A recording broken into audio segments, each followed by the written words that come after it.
आज हम कक्षा 7वीं का एक गणित, इस टॉपिक का नाम है समीकरण, जिसको बोलते हैं इक्वेशन।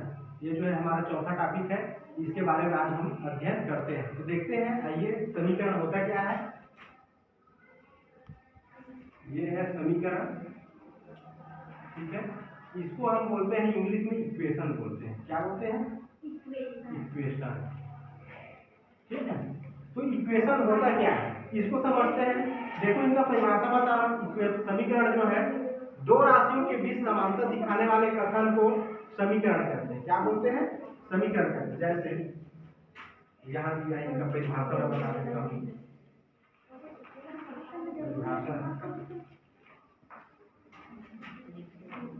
दो राशियों के बीच समांतर दिखाने वाले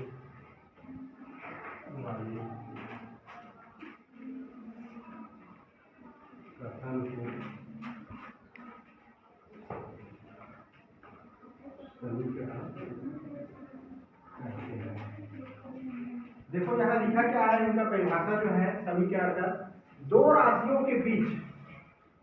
के बीच समांतर दिखाने वाले कथन को हम क्या कहते हैं? समीकरण कहते हैं। जैसे अगर मैं उदाहरण लेता हूँ, जैसे 1 केजी शक्कर का मूल्य 40 रुपया है। कितना है? 1 केजी शक्कर का मूल्य कितना है? 40 रुपया है। अर्थात एक केजी जो है किसके बराबर है? 40 रुपये के बराबर है। तो इन दोनों के बीच में समानता हो रहा है कि नहीं हो रहा है? देखो इधर देखो, 1 केजी शक्कर जो कितने रुपए मिल रहा है? 40 रुपये में मिल रहा है। समझ? अर्थात इसका मतलब है कि हम कोई भी वस्तु है जिसके बीच क्या हो, समानता या संबंध हो, या कोई वस्तु है, कोई आदमी हो, उनके बीच क्या हो, समानता दिखाने वाले कथन है, उसको क्या बोलेंगे? समीकरण कहेंगे। इसमें कोई भी वस्तु हो सकता है, तो इस चीज को हम क्या बोलेंगे? समीकरण कहते हैं। अब जैसे देखते हैं, एक प्रश्न देखते हैं उदाहरण के लिए समीकरण का।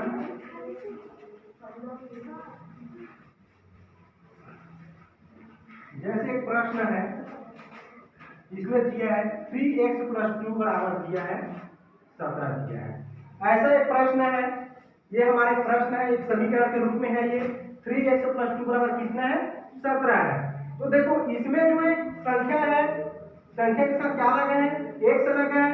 तो ये जो x है, इस x को बोलते हैं, हम क्या बोलते हैं?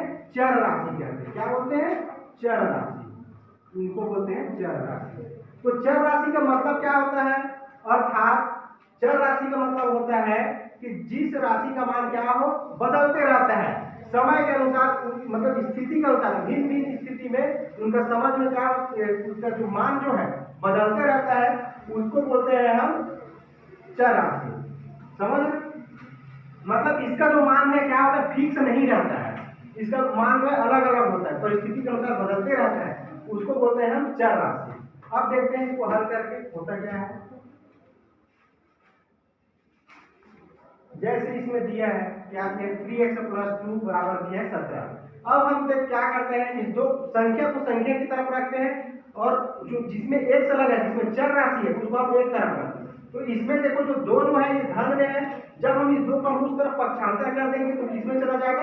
ऋण में चला जाएगा। तो ये क्या होगा? देखो, 3x बराबर ये हो जाएगा, क्या होगा? यहाँ दिया 17, और ये जो +2 है वो उधर चला जाएगा तो माइनस में चला जाएगा। तो ये हो गया ऋण 2 हो गया। यहाँ तक आया समझ में? अब इधर देखो आगे, और इसको कैसे हल करते हैं? 3x बराबर हो जाएगा, देखो 17 में से जब 2 जाएगा तो कितना बचेगा? 15 बचेगा। तो ये हो गया 15 हो गया। अब यहाँ देखो, ये जो है x है, तो हमें x का मान निकालना है। समझ? तो यहाँ देखो गुणा के फॉर्म में है, यहाँ गुणा के रूप में है यहाँ।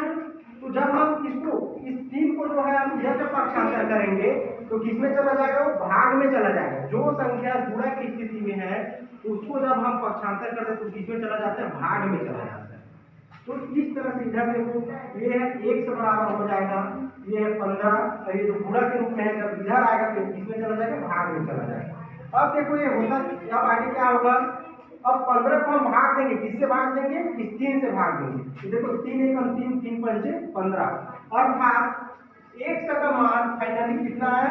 यहाँ 5 आया। समझ? तो देखो x का हमें मान मिला। यहाँ देखो x जो है इनके साथ था, लेकिन कहीं कहीं इस x का हमें मान मिला, तो इस तरह से x का मान कितना है, इसका वैल्यू आया 5 है। तो इस तरह से हम क्या करते हैं, इक्वेशन को क्या करते हैं, हल करते हैं।